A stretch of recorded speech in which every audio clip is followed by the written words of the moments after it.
Graça e paz, amados, boa noite. Uma alegria mais uma vez tê-los conosco nessa transmissão. Esperando que esteja tudo bem com a sua família, com você. E pedimos que você compartilhe esse link aos grupos de WhatsApp da sua família, dos seus amigos, para que também outras pessoas tenham o privilégio de ouvir a palavra de Deus, aproveitando esses meios tão importantes e tão fáceis que nós temos hoje de proclamarmos o Evangelho de Jesus Cristo. Nós vamos orar e hoje nós temos aqui o privilégio de ter o pastor Eric conosco, que vai nos trazer a palavra. Com certeza será uma bênção e um conforto aos nossos corações nessa época de tanta dificuldade, de tanta angústia que nós vivemos nesse mundo. Pai de amor, nós te glorificamos e te agradecemos por esse privilégio que nós temos de poder ter essa condição de proclamar o teu Evangelho, Pai. Nos dê o discernimento de não sair do foco que é a pessoa de Jesus Cristo e que teu Espírito revele aos nossos corações e aos corações dos nossos amados que estão ouvindo essa mensagem nessa noite. Pai, glorifica o nome de Cristo e edifica a tua igreja para a tua própria honra e glória. Nós é em nome de Cristo que oramos e agradecemos. Amém. Pastor Eric, você está bem? Deus te use para nos trazer essa palavra que com certeza nos falará ao coração. Amém. Irmãos, graça e paz do Senhor Jesus Cristo. É sempre com temor, o temor que vem do Senhor mesmo, diante da sua palavra, que nós transmitimos para vocês esses momentos de palavra de Deus, nós chamamos de 30 minutos, e todos os irmãos que vêm aqui, vêm diante do Senhor com temor, porque nós estamos e queremos proferir a palavra de Deus e não a nós mesmos. Hoje nós vamos meditar um pouco na carta de Paulo aos Efésios. Antes eu quero fazer uma introdução sobre o assunto. O título que eu coloquei para a nossa meditação de hoje é sobre a verdade e as cosmovisões. Eu vou falar sobre esse termo aqui. Nós vamos entrar um pouquinho sobre o que a palavra de Deus diz para nós, o nosso contexto social para a nossa época. Diante de um mundo caótico e confuso que nós estamos vivendo, quando uma pessoa fala de verdade, há sempre alguém para questionar a que verdade está sendo referido. Que verdade é essa? Não é? E hoje, então, eu quero falar sobre essa segurança que nós precisamos ter diante da instabilidade da sociedade que nós estamos vivendo, sabe? É uma sociedade que hoje tem sido chamada de modernidade líquida. E antes da metade do século XX, mais precisamente antes da Revolução Tecnológica, nós tínhamos o que também é conceituado como modernidade sólida. Então, o que significa essa modernidade sólida?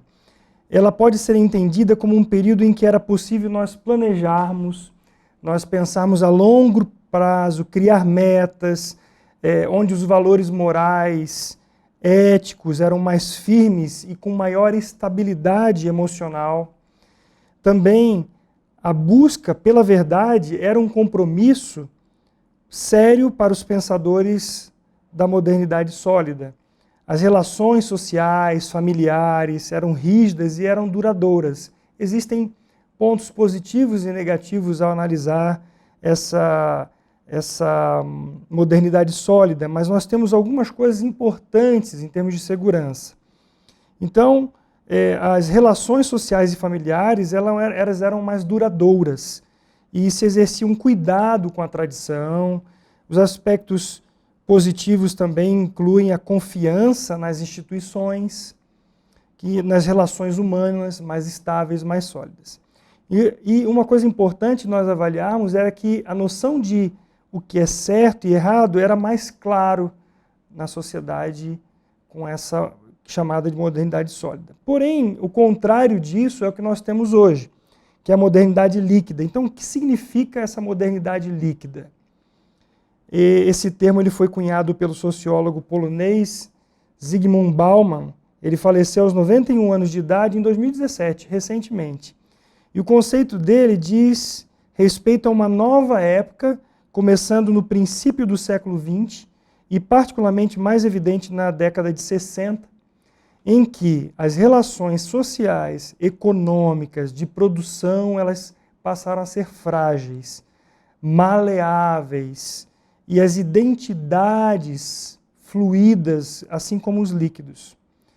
É uma era de grandes, gigantescas incertezas que nós vivemos hoje, que levam inclusive à negação da verdade, onde muitos querem ir para onde não sabem onde chegarão.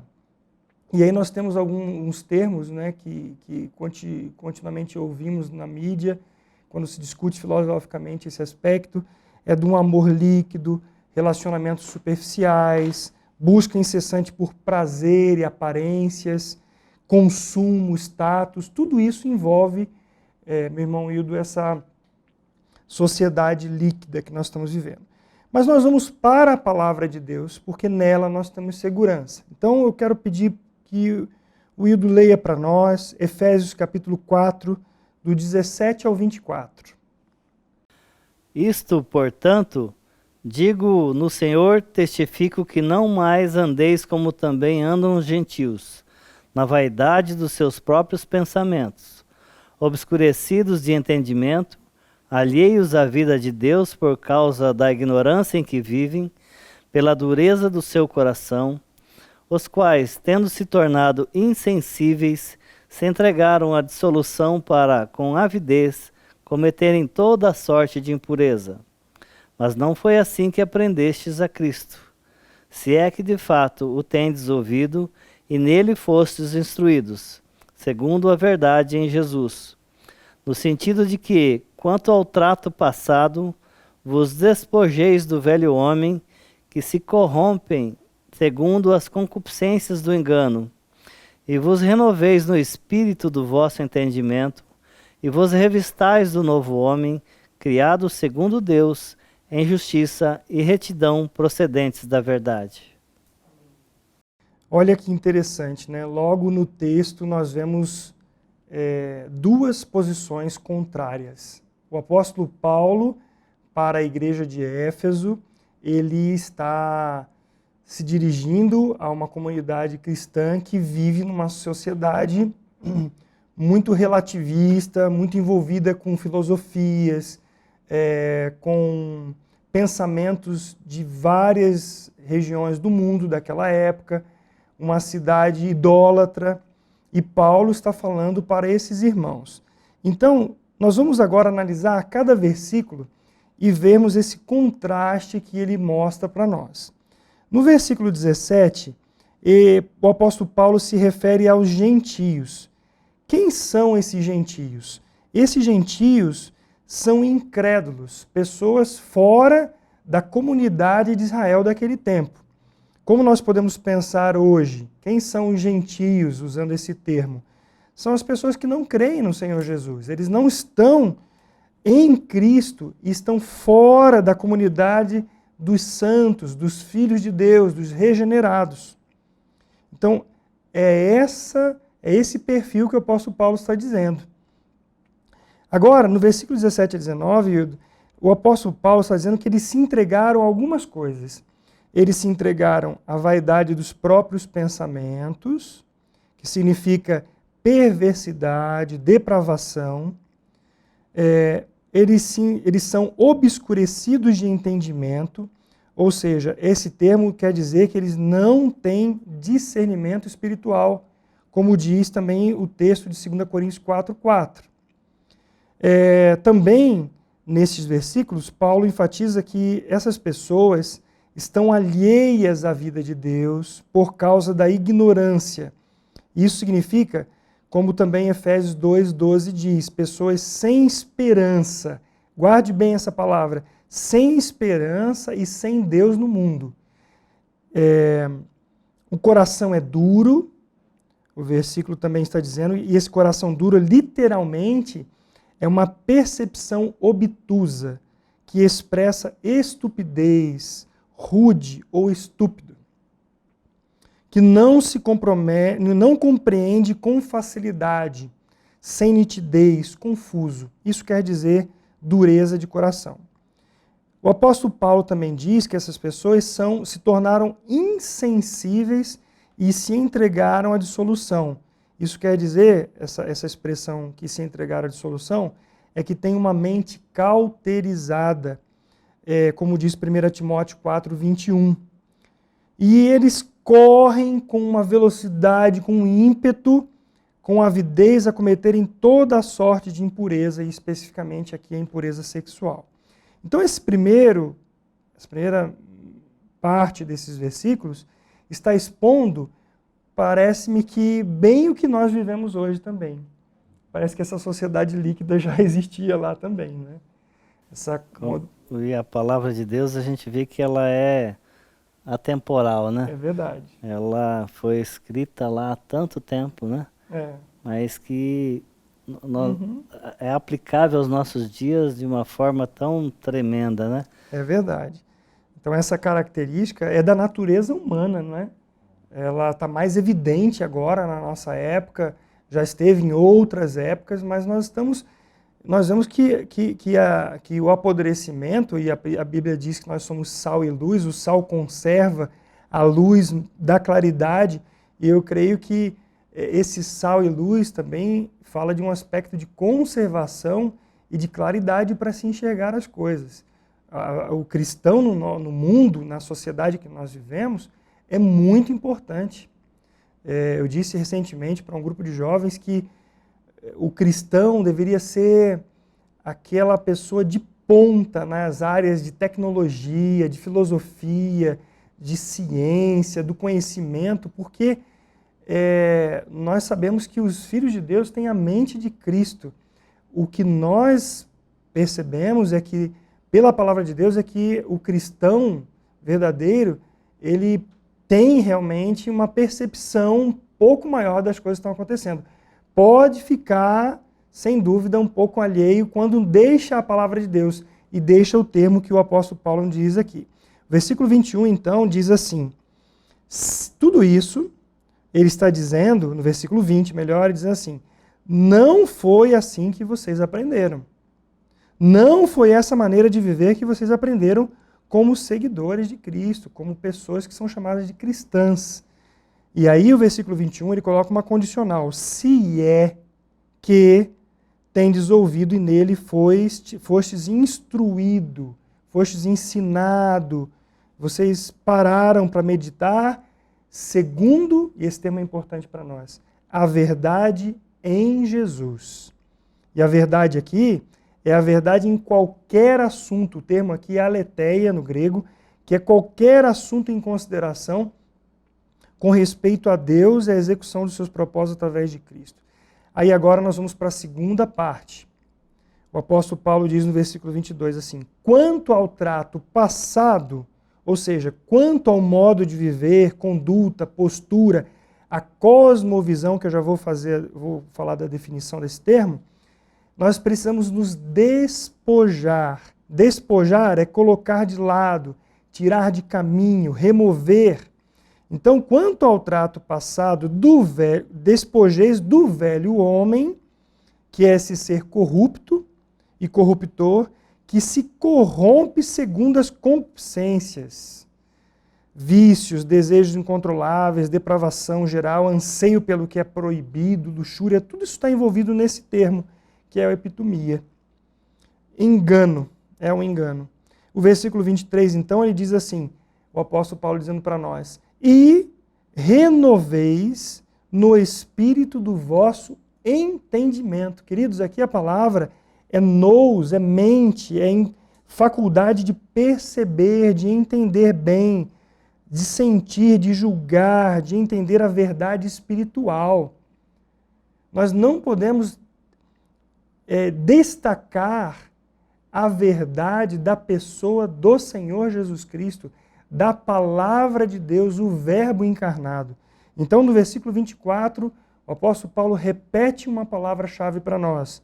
Ele diz assim, que então agora nós precisamos nos revestir, ou seja, vestir-nos do novo homem, que é o regenerado, nascido de novo, criado segundo Deus em justiça, que é integridade, virtude, pureza de vida, de pensamento, de sentimento, de ação e retidão, procedentes da onde? Da verdade. E a verdade agora é o termo que é importante para nós definirmos. O que é a verdade? Você já parou para pensar sobre isso? Você já foi questionado, Ildo? Não sei, né? A gente frequentou a escola numa época que era chamada essa modernidade sólida, né? Mas já com questionamento, sem dúvida. Então alguém já disse assim, bom, quando você fala sobre a verdade, né? Bom, isso pode ser verdade para você, mas para mim não. Olha, gente, em qualquer círculo de amigos, no trabalho, escolar, universidade, se você disser, eu conheço a verdade, você vai ser motivo de chacota, de desprezo, porque na nossa época, a verdade ela já não existe com absoluta. Ela é relativa, é subjetiva. Você já ouviu também alguém dizer assim, existem tantas religiões, como você pode dizer que a sua é verdadeira? Não é? Toda verdade é pessoal, você tem a sua e eu tenho a minha. Essa é uma outra frase usada. Você foi criado assim, seus pais o educaram para crer, eu já fui criado de outra maneira. São justificativas para não abraçar a verdade em Jesus, que o apóstolo Paulo está dizendo. Então, para nós conversarmos sobre a natureza da verdade, nós precisamos entender o que é a cosmovisão. Existem outros termos aí filosóficos envolvidos, mas eu gostaria de que nós pensássemos em o que é cosmovisão. O termo em si já dá para a gente entender um pouquinho, não é?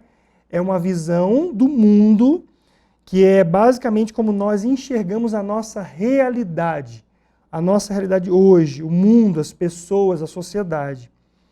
Então, a forma como nós enxergamos o nosso mundo define como nós vamos nos relacionar com esse mundo. Como nós vamos viver, como nós vamos usar o nosso tempo, como nós vamos usar os nossos talentos, as habilidades, as escolhas que fazemos. Tudo isso é definido por nossa cosmovisão, pela forma como nós percebemos a realidade. Então, quando a gente para pensar sobre uma cosmovisão cristã, nós estamos falando sobre a forma de ver o mundo sob a ótica cristã. Ou seja, com as lentes do Evangelho, com as lentes de Cristo, através da pessoa e obra de Jesus Cristo. Gente, isso é muito sério, porque nós vamos nos relacionar com esse mundo de forma amistosa, amigável, se nós deixarmos a verdade em Jesus. Não coexistem a verdade absoluta de Deus na pessoa de Jesus Cristo, não convivem essa verdade com a verdade do mundo. A relatividade, a relativização, melhor dizendo, dos conceitos, o entendimento de que Deus é o Criador de todas as coisas. E pastor Eric, é tão evidente isso nos nossos dias, né, que hoje mesmo, tratando com uma situação à tarde, a gente percebeu tão forte que é a falta de empatia que as pessoas têm, né, de se colocar no lugar do outro, a falta de paciência que as pessoas têm hoje de conversar com você de uma forma diferente, sem ser aquela questão, a razão está comigo. Então isso é muito forte ainda nesse mundo, que é movido pela questão daquelas pessoas que não se despojaram desse velho homem ainda, né? E a pergunta para nós era assim, meu irmão, como que você enxerga o mundo? De que lente você enxerga a realidade hoje que nós estamos vivendo? É necessário discernimento espiritual, sem dúvida. Então, como nós reagimos aos ditames dos valores fora da palavra de Deus? Com certeza, nós somos taxados como antiquados, como quadrados, como conservadores. De fato, existe até uma outra oportunidade, a gente pode falar um pouquinho sobre o que é ser conservador, o que é ser reacionário, o que é ser revolucionário.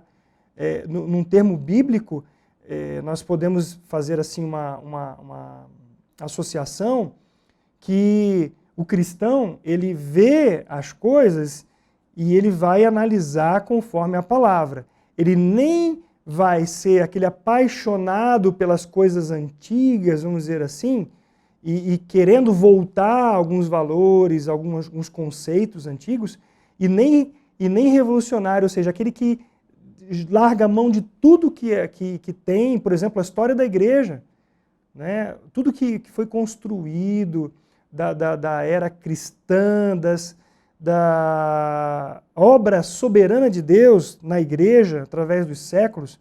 Não, vamos jogar tudo fora e agora é tudo novo. Não, peraí. A Bíblia, a palavra de Deus, nos dá o prumo para nós vivemos em qualquer época. É a palavra de Deus a verdade?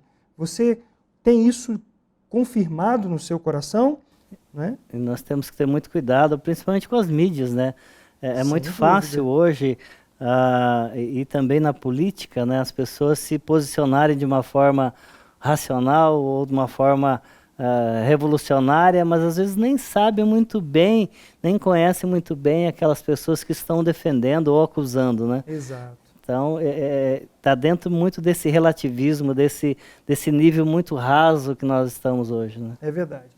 Quantas discussões, divisões há no próprio meio evangélico por conta disso, né? Então, a maneira como nós vivemos está relacionada diretamente com o que cremos ser a verdade. Então vamos entender o que é a verdade. Em seguida, se tivermos tempo, como conhecer a verdade? A verdade, ela corresponde ao que se refere. Eu vou dar um exemplo para você. Se eu digo que essa poltrona aqui, ela é de madeira forrada com pano, isso é verdade. Por quê? Porque a minha afirmação corresponde ao que é real. Nós temos aqui um equipamento, uma câmera. Eu digo isso aqui é uma câmera. E ela é de fato, é a realidade. O que eu afirmo bate com a realidade. Agora, a mentira, ela é o contrário. A minha afirmação não bate com a realidade. Agora, algo importante de nós entendermos. Porque a verdade que não corresponde a uma realidade, ela não é a verdade. E aí existem outros dois termos, que é subjetividade e relativismo, que é uma confusão nesse mundo de hoje. Então, se eu faço essa afirmação em relação a essa cadeira, você também vai dizer, bom, é verdade, é uma realidade isso. Né? Há uma correspondência na minha afirmação com aquele fato. O subjetivismo, ele é uma atitude em que a verdade ou a realidade é determinada internamente pelo sujeito. Eu acho que é assim. Eu vejo de outra maneira, eu sinto de outra maneira. Bom, é subjetividade. Não tem nada de objetividade ali, não é? Já é uma impressão interior. Agora, olha que interessante. Aristóteles, né, um grande filósofo, ele disse assim, sobre a verdade. O que é, é. E o que não é, não é. Olha que simples. O que é, é. O que não é, não é. Quer coisa mais clara que isso? Jesus disse assim, eu afirmo a verdade. Eu afirmo a verdade. Eu sou o caminho, a verdade e a vida. Jesus é Deus. Ele está dizendo, ponto final. Você creia ou não, você sinta ou não, é uma realidade. É claro que nós passamos para um aspecto da fé. Crer no que Deus é, que Deus criou, Ele é o Criador de todas as coisas. Mas eu não creio. Independente se você crê ou não, não deixa de ser verdade. Jesus disse, eu sou o caminho. Ele disse assim para Nicodemos, você precisa nascer de novo. Independente se Nicodemos sentia ou não, se ele cria ou não, o que Jesus está dizendo é a verdade, não é? E um outro pensador agnóstico chamado Bertrand Russell, ele foi um dos grandes influentes matemáticos, filósofos, ensaístas, historiadores do século XX. Ele argumenta o seguinte: existe um mundo de fatos objetivos independente da nossa mente. Ou seja, independente do que eu ache ou deixe de achar, existem fatos objetivos. Os incrédulos, eles vivem na mentira, os gentios que o apóstolo Paulo falou. Por quê? Porque não creem na verdade. E a verdade é a declaração de Deus acerca de si mesmo. Eu sou. E ponto final. Foi isso que ele mandou Moisés dizer para o faraó. Vamos seguir um pouquinho mais e abordar sobre a verdade e o relativismo. A verdade e o subjetivismo. O subjetivismo é o seguinte, eu vou dar um outro exemplo para ficar mais claro. Por exemplo, uma música, você pode gostar e eu não, ou vice-versa. Agora, independente do nosso gosto, que é um aspecto subjetivo, o que é belo, não é? O que é belo, a gente não tem que discutir. Agora, o gosto já é uma impressão individual. Agora, o relativismo é a teoria de que não existe um padrão objetivo pelo qual a verdade deve ser determinada, de modo que a verdade varia com os indivíduos e as circunstâncias. Isso quem disse foi um autor chamado True Blood. Ou seja, não existe padrão. Essa é a nossa realidade hoje. Essa liberdade de escolha que nós vemos na nossa modernidade líquida é um grande problema por um lado. Por quê? Porque as pessoas vivem numa ansiedade. Tudo é muito rápido, muito curto, e as pessoas têm medo das decisões que elas têm que tomar. E sempre buscando uma satisfação que ela nunca vai conseguir. Não assim, vai. né? Exatamente. Então a cosmovisão cristã, ela começa com a afirmação que a verdade corresponde à realidade, ponto final. Ela não é relativa a espaço, ao tempo, ela não é relativa às pessoas, o que as pessoas acham ou deixam de achar. Às vezes, queridos, a verdade ela é confundida, veja bem isso, com o que a maioria das pessoas acham num determinado tempo ou lugar. Por exemplo, alguns séculos atrás, uma parte da raça humana sustentava que a Terra era plana. Criam que essa era uma verdade.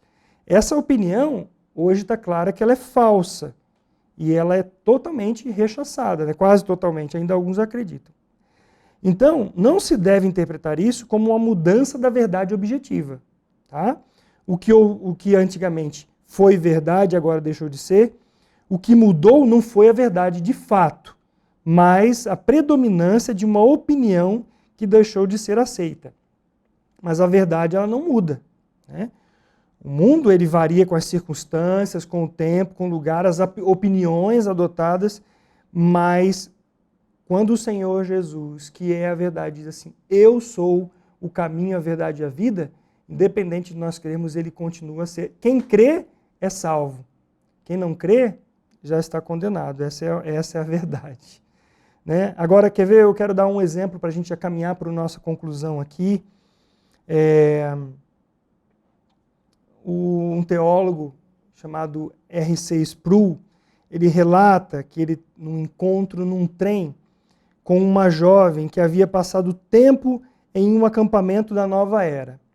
Quando uma senhora interessada perguntou o que ela havia aprendido naquele tempo, naquele acampamento, e ela respondeu assim, aprendi que sou Deus. Sproul, numa elegância, numa pergunta apologética, sofisticada, né, ele diz assim, você não acredita realmente nisso, acredita? Aí ela respondeu assim, bem, não realmente. É assim como toda a negação da verdade dos pós-modernos. A própria negação do que dizem contra a verdade é em si uma verdade na qual os pós-modernos, né, o que nós estamos nessa nossa época, não creem. É assim que nessa nossa era as pessoas entram por um labirinto que elas ficam perdidas ao mesmo tempo, Porque nós podemos responder, você acredita mesmo nisso? Quando a pessoa faz uma indagação que está totalmente fora da realidade da palavra de Deus, você acredita mesmo nisso? Você acredita que você é Deus mesmo? Né? É uma resposta que nós podemos fazer. Concluindo, eu quero dizer o seguinte, Deus, Ele criou a realidade, amados. Deus disse, haja luz e houve luz. A realidade, ela é sustentada pelo governo, pela providência constante de Deus. Agora, a essência do pecado é não crer em Deus. Esse é o problema. Agora, quando nós vemos, e aí nós vamos concluir aqui, gostaria que você ficasse com esse texto, pedir para o Wildo ler para nós, Romanos capítulo 1, 18 a 21. Olha o que Deus diz. Romanos 1, 18 a 21. 18 a 21. A ira de Deus se revela do céu contra toda a impiedade e perversão dos homens, que detêm a verdade pela injustiça. Porquanto o que de Deus se pode conhecer é manifesto entre eles, porque Deus lhe manifestou. Porque os atributos invisíveis de Deus, assim o seu eterno poder, como também a sua própria divindade, claramente se reconhecem, desde o princípio do mundo, sendo percebidos por meio das coisas que foram criadas. Tais homens são por isso indesculpáveis. Porquanto, tendo conhecido de Deus, Conhecimento de Deus, né? Portanto, tendo o conhecimento de Deus, não o glorificaram como Deus, nem lhe deram graças. Antes, se tornaram nulos em seus próprios raciocínios, obscurecendo-lhes o coração insensato. Olha só, Paulo aqui está dizendo algumas coisas bem parecidas quando ele fala para a igreja de Éfeso, né? Nós somos indesculpáveis. Olhando para a natureza, olhando para tudo que nós vemos hoje pela manhã, eu vi às 6:30 da manhã aquele sol, aquela bola vermelha bonita, aquela estrada assim, aquele sol. Como dizer que isso aí é fruto de um acaso, de um Big Bang, né? De uma explosão, uma explosão. Há aí a manifestação de Deus na sua criação. O homem não pode negar isso. Então você sabe para que propósito Deus te criou. Nós sabemos que Deus, o Todo-Poderoso, nos criou com um propósito. O propósito de encontrar nele a perfeita alegria. Quando nós nos afastamos desse propósito, da verdade do Evangelho, nós experimentamos as consequências de uma vida distante de Deus. Jesus disse, eu sou o caminho, a verdade e a vida, ninguém vem ao Pai senão por mim. Ele disse porque a lei foi dada por intermédio de Moisés, a graça e a verdade vieram por meio de Jesus Cristo. Ele diz que nós conheceremos a verdade e a verdade nos libertará.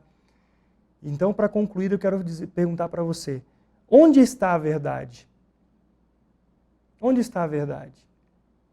A verdade está em Jesus. É o texto que o Wildo leu de Efésios. Quem é a verdade? A resposta é igual. A verdade é Jesus Cristo. Qual é a verdade? É Jesus Cristo. Essa é a verdade que nós anunciamos. A verdade é que Jesus Cristo morreu e ressuscitou para ser a nossa vida. Ele nos criou para vivermos para a sua glória. E Ele nos criou para vivermos baseados na verdade em Jesus. Despojando do velho homem, vestindo-se do novo homem que se refaz para a glória de Deus.